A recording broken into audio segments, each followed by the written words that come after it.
Hi guys, welcome to the Stop Renting. Welcome back to the Stop Renting podcast. This is Do You Need a Realtor? Do you need a realtor? So I'm going to ask you some questions. We'll get into detail, and here we go. Cool. So, Yeah, let's do it. Do you need a realtor? Rod, what are the 3 types of buyers? Okay, so obviously everybody's heard of a first-time home buyer. You're buying your first house. You left college, you left your parents' house, whatever. You're buying your first house. I would consider that to be like the first type of realtor. Buyer. Buyer, yep. Second would be First-time home buyer. First-time home buyer, pretty straightforward. Second one would be somebody who has probably already bought that first house. Maybe they just had a kid. Maybe they've made a little bit more money, whatever it is. So they've already have one property, maybe a house or a condo or something, and now they want life just something bigger. That's the second type of buyer. And then third type of buyer, I would consider like investors, people who have multiple properties. They've bought and sold numerous houses. They're somewhat experienced in the real estate industry process. So you got the first home buyer, second home buyer, purchasing their second home, whatever, and then you have like your investor. Correct. Okay. So those are 3 kinds. Yes. Now, what does it mean to go like unrepresented? So when you, I guess, backstory. And when people say, I don't want to use a realtor, like sometimes we get that. People are like, I don't need a realtor because of X, Y, and Z reason. Yeah, they think they can do it on their own. Whatever.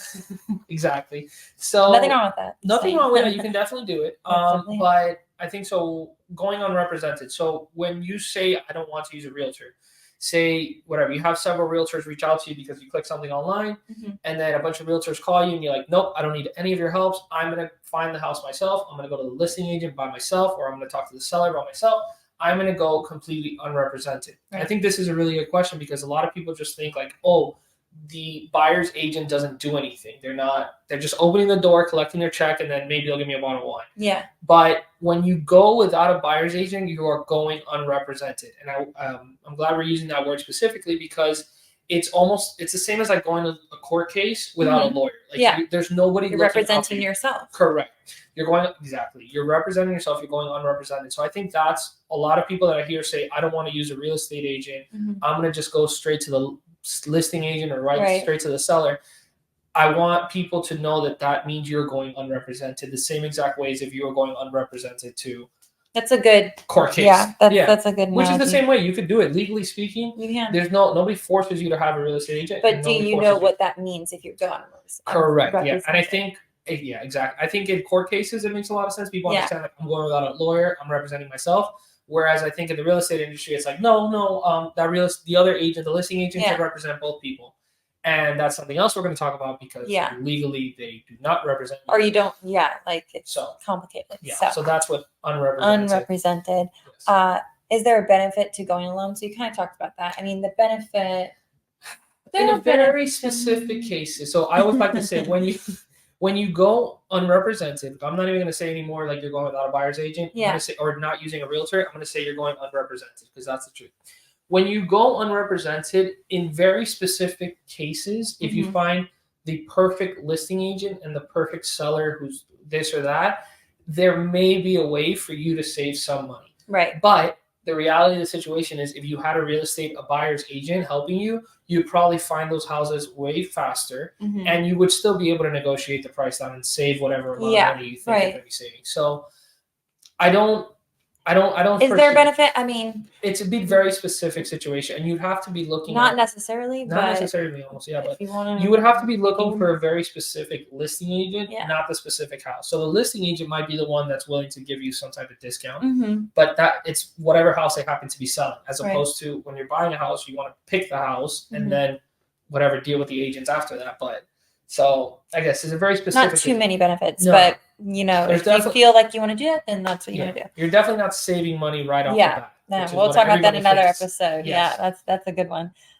Do sellers, listing agents prefer unrepresented buyers? So this is one that I would say from my experience and a lot of other good listing agents, experienced listing agents that I've spoken to, and the answer is usually no.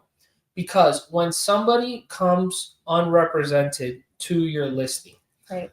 You're basically it's not your responsibility as a listing agent to look out for them, you shouldn't be doing anything for them. I know some listing agents will write the offers and stuff. You shouldn't. You're not supposed to. Yeah, because you're helping them in a sense and you're representing them. But Yeah, I just don't, because they don't have like the team behind them. Like, if you come by yourself, which is fine, but when you have an agent with you, being the listing agent, like, okay, they're gonna do their due diligence. Yeah, they're gonna have to do. They're gonna know all the steps. They they have someone there to assist with them. Correct. Yeah, you're making you show up as a better. I think the best way to do it. The answer is no. Most sellers and listing agents do not want people that are unrepresented because there's no benefit to them. They're not going to get more money for the house. They're going to have to deal with somebody who probably doesn't know what they're doing. And they have to communicate with them. Correct. And communicating with them is what can make things a little, Yeah. Well, if it's somebody who doesn't know what they're doing, it's like anything else in life. You're dealing with somebody. It's the same as if somebody came, instead of being unrepresented, they came with a real estate agent that didn't know what they were doing. It'd be a very difficult situation for the seller and the listing agent because they're basically having to hold the other side's hand the whole time. So I would say in most situations, no. Listing agents and sellers do not prefer unrepresented buyers. So this is a good one. So what is a dual agency? So dual agency, which is illegal in Florida and most other states, illegal, is basically where one real estate agent on paper has a fiduciary responsibility to look out for both the buyer and the seller. So basically they're looking out for both people at the same time. Right. Which, if you've ever bought or sold anything, doesn't make any sense.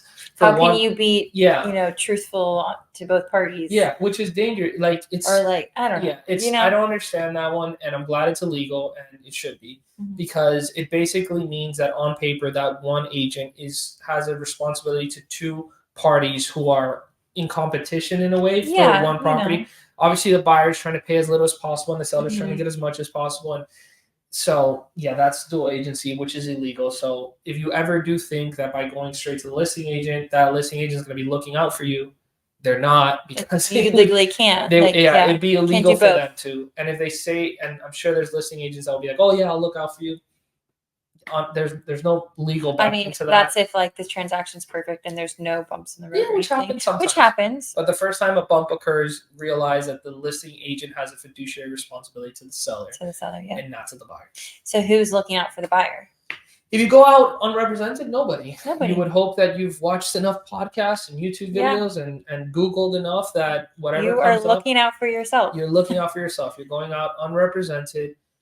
Even if you hypothetically were to be saving 1 or 2%, I would say in most situations, unless it's like a crystal beautiful, clear transaction, the chances are that something comes up in the transaction that's worth more than that 1 or 2%. Yeah.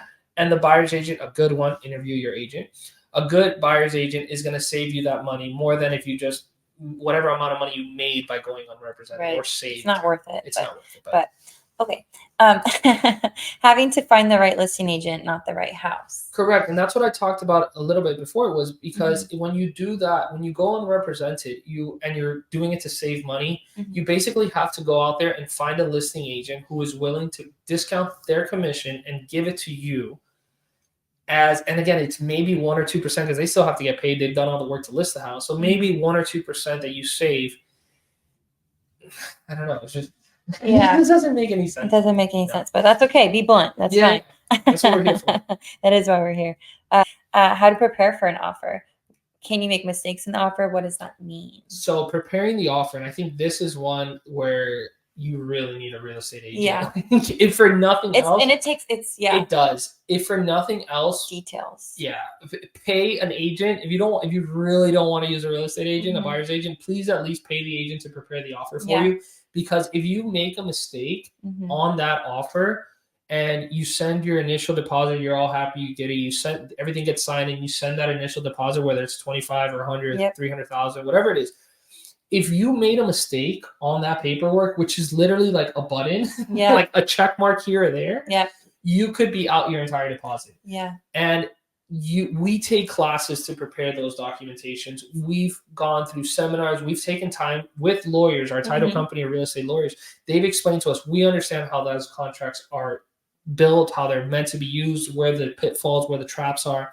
So if you go unrepresented, first of all, you probably wouldn't even know what questions to ask the listing agent. Right. If the listing agent prepared the offer for you to sign, I think that's super dangerous because you don't know what to look out for. They can click one button on that contract and you sign it and the seller signs it. You just sign your life away. Yeah. Wait, what did I just sign? Exactly. So, if for nothing else, please don't prepare yourself, which I don't even think you can. You'd have to download it and hope it's the right contract. Yeah. Contract offer paperwork. And please don't let the listing agent do it, because that is terrifyingly asking for trouble. And I've seen listing agents do that, where they represent both sides as a transaction. It's just broker. so sticky. That's like a little messy. But... Yeah, and as soon as anything, and I've seen it come crumbling down hundreds of times, dozens of times, whatever, because it's thankfully because the buyer would have gotten screwed otherwise. So yeah, if for nothing else, please use a buyer's agent to prepare the offer. Yeah. Because that's like the number one important thing. Yeah, because you're legally bound to that documentation, and there's money involved, and like once you send your initial deposit, your EMD, your escrow money deposit, if the title company that's holding that money, they don't care what you have to say. They're lawyers. Yeah, they're lawyers. They're care like, what's on the paperwork. So if you made a mistake, my money now. Yeah, or they'll send it to the seller. Because if you go out of contract, if you make a mistake as a buyer, you risk any situation past. There are a bunch of different stipulations, but after a certain point, anything you do wrong, you can just lose your deposit. It's very easy, and we've seen it happen. And it's because the lawyers just only look at that contract and whatever's on there, which again, it could be one button clicked or not clicked. Yep. So please use a real estate agent. It's a little dangerous, especially to write off. Okay, so inspection companies, local, reputable, specific areas, specific items to look out for. Correct. So if you're buying a house and you obviously want to do an inspection, we'll go into inspection periods and different types of contracts and what you can do with inspection period and inspection results afterwards. But if you just go on Google and type in inspection company, they may have a bunch of good results. They may be the top advertising, blah, blah, blah. Right. You are still risking something. I want to make that abundantly clear because you don't actually know anybody who's used them previously. It could be a new inspector that they just hired on the company. He could be having a bad day. It could be so many different things. And if something gets missed by the inspectors during the inspection period, you can find it the day after your inspection period is over, and that's it. That's it. Yeah, your money's risked. That's it. You have no recourse. So inspection companies, we have some that we work with that we've used on many houses, and they've been good. They're consistent. Reputable. Like you want like someone that someone's referring you. Correct. So if you're doing it unrepresented, good luck. You're just gonna pick whatever. Oh, that's perfect. That's the one. And number one right there. Yeah. And if they miss something, like I don't know, they miss termite damage or a water issue or something that was broke and they didn't know it was broke. Yeah, so many different things that could be missed. So I don't. Those inspection reports can get long sometimes. Yeah, they can get long, and if something does come up that's the other part of it. Like say you representing yourself, you get super lucky and you pick a good reputable company, and they go out and do the inspection report, and something comes up in that inspection report that to the novice person doesn't seem like a big issue. Yeah. But there's things that I know that don't look like a big issue to people, and a lot of agents. And that see it and will catch it as well, but it's like that's going to cause issues with the insurance company. Right. So when you send that report to the insurance company to try to get a policy, they're going to be like, nope. And if you're outside inspection period, when you try to go get your insurance, that's on you to fix it. And if you have to fix it before closing because you have a mortgage, then it's even worse. So inspection period. Inspection periods are important. And do it as soon as possible if you can. Correct. People that wait like later. Like, do it right away. Do it right away. Within 2 or 3 days. And then title company. Big one too. So another big one. Title companies. Shout out to the title companies that we work with. Yes. Title in Ebling in Sarasota, Florida. They're awesome. We should probably get them on the podcast. We will. We'll get Mallory on the podcast. Mallory, you're coming on the podcast. Oh, shout out.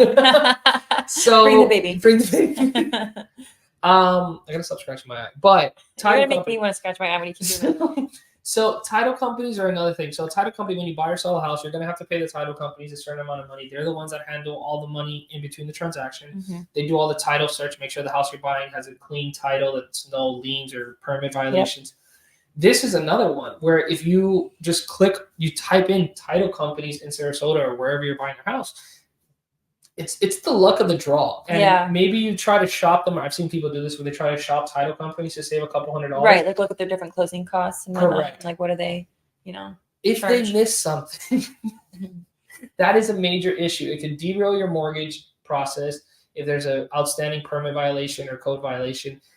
If they miss the title search, yes, there's title insurance, but if they miss something on title or looking at the title history, another big hiccup. So another situation where you want a qualified, good buyer's agent that already has used these title companies, these insurance companies, maybe even the insurance companies previously, because you have a much better chance of it all working out well. Yeah. Because when you're picking people off Google for anything, it's dangerous. Like there's a chance that if nobody's used them before that you know personally. Yeah. If you don't have a referral, like. Correct. It's a little scary. And title is a big portion of that because, again, if you're buying a house. Like we're all teammates. We're on a it's team. A big team. You know, we're trying to win. Yeah. Get across that finish line. Correct. Yeah. So you want people that know what they're doing. And people you work well with. Correct. And to be honest, sometimes, like I'm sure our title company in some situations is probably more expensive than other titles companies. And I had somebody once try to shop title. I'm like, no. Yeah. If I'm representing you, this is the title company that we're using because I've used them previously. You trust them. And we trust them. And again, I can say that, like, if you don't want to use this title company, then you're welcome to use another agent. But I'm not risking all of the headaches that are possible by using a new title company. This title company knows what they're doing. I've used them many times, and they're good at their jobs. Are they more expensive? Maybe, I don't know. But I'm sure you can find a cheaper one. But I mean, if you trust in them, then like your clients should trust in you. Yeah. You know? And a couple $100 is nothing compared to missing something on title or I don't even know permit violation. They do a lot of stuff. Damage. Yeah. So how often does it work to buy a home unrepresented? Why is it such a high fail rate? So the high fail rate, when you go as an unrepresented buyer, the last statistic I saw was somewhere between 50 to 60% of the transactions fail, which means you go pending, something happens in the process under contract, and it fails, which means you as the unrepresented buyer go back to looking for another situation. And then the seller and the listing agent have to go back to the market after going pending, which again is bad for them because the chances that they get whatever price again is the chances they get their full purchase price, asking price, is slim. Very slim. So at the very least, for everybody. Yeah, at the very least, I would say at least 50% fail rate makes perfect sense because there's so many things that have to go right in terms of timing, in terms of documentation. There's so many variables, and one of them goes wrong, and you miss one thing. You miss one thing, and then you just either you fall out of contract, which sucks for everybody, or you risk a bunch of money if you made a really big mistake. Yeah. So, I think it just has to do with just buyers. Again, it's the same as like if you had a buyer's agent that didn't know what they were doing. Mistakes are going to get made. Yeah. And if you go unrepresented, not only are you likely to make mistakes, but you're unrepresented. So you're just opening yourself up to so much liability for maybe a little bit of money. I don't even know how. But. So what's the difference then if you did have an agent, going to buy a home? Why is that more of a success rate? Because you have that assistance there, because you have someone behind you. Yeah. Right. It's as simple as somebody who knows what they're doing. Yeah. There's no rocket science to it. You've been a good buyer's agent, has a team behind them, has had experience buying and selling houses. They know what to look for. When situations come up, they know how to handle. I think it's a big one. They know how to handle situations, right? Right. Because if something happens, it may seem to even the seller or even the listing agent or maybe even the buyer, it may seem like the end of the world, like, oh, this happened. But if you have, hopefully, the listing agent and the buyer's agent, or at the very least, the buyer's agent who's been in that situation before, that it's okay. Knows how to handle. Yeah. Like, let me deal with it. I've had the situation before. This is how we handle it. Because that's why if you're unrepresented, it's a fail rate. There's such a high fail rate because things behind the scenes that just go wrong. And then they're like, they don't know what to do. They're like, oh no. And then you lose it. So definitely having somebody who knows what they're doing, has had experience with it. And we'll talk in another episode. I think we have talked about, it doesn't have to be somebody who's been doing this for 35 years. I stress that a lot. I'm a big proponent of real estate teams, meaning that you have a built-in backup system, whether you're a new agent or an experienced agent. If you're a new agent, every situation is going to be new. So you want to have somebody reliable that you can call or text. 100%. Yeah, it's going to answer your question. I do that all the time. Yeah, and it could be something small, but again, if you haven't experienced it before, you don't know how to react to it. You don't know how to explain it to your clients, either buyer or seller. So it's nice to have someone to lean on, like when you're in a situation and you're just like, oh my gosh, like I don't want to lose this. I want to do the right thing. Like, how do I handle this? So it's nice if you are on a good team where you can reach out to them and be like, hey, I need help. And then they're there to help you and guide you. And I've seen a lot of situations where I think things happen during the transaction that should not derail the contract, but because 100%. Of either, again, the buyer is unrepresented or they're represented by an agent who, for one reason or another, doesn't have that support system. Yep. or that experience, and then it falls down because it's not. And it could be so many little things that happen. Yeah. Like, And no, it's okay. Like, yeah, it's not a big work. deal. Yeah. This is how we fix it. Mm-hmm. We had one the other day. It was like a leak in the bathroom, and it's like everybody, not everybody, but like the buyer was obviously very worried about it. But it's like this is what the options we have. Instead of you as the buyer's agent saying, "Oh my God, this like what do we do?" I said, "No, this is your job is not to freak them out more." Exactly. Like, so it's just keep your cool. Yeah, and again, I've been in that situation before. So when that situation was brought up to me, I just said, "This is what we're gonna do. This is tell your client this, tell the listing agent this," and it worked out. We got a seller credit. We're gonna repair it, and then keep moving forward. Keep moving forward. It could have, and it's a beautiful home. It's a small thing. It works out now because our buyers are going to get a brand new bathroom basically. Yeah. Because of a situation that was handled properly, which that situation handled improperly would have just derailed the whole deal. That's why real estate's all about deep breaths. Deep breaths. It's a lot of meditation. We got this. Yes. Okay, well, perfect. That's all the questions I have for you, Rod. Awesome. Okay, so thank you guys for listening to Stop Renting. Stop Renting. Do you need a real estate agent? Yes. And we'll be in touch soon, and stay tuned to the next episode. Thank you.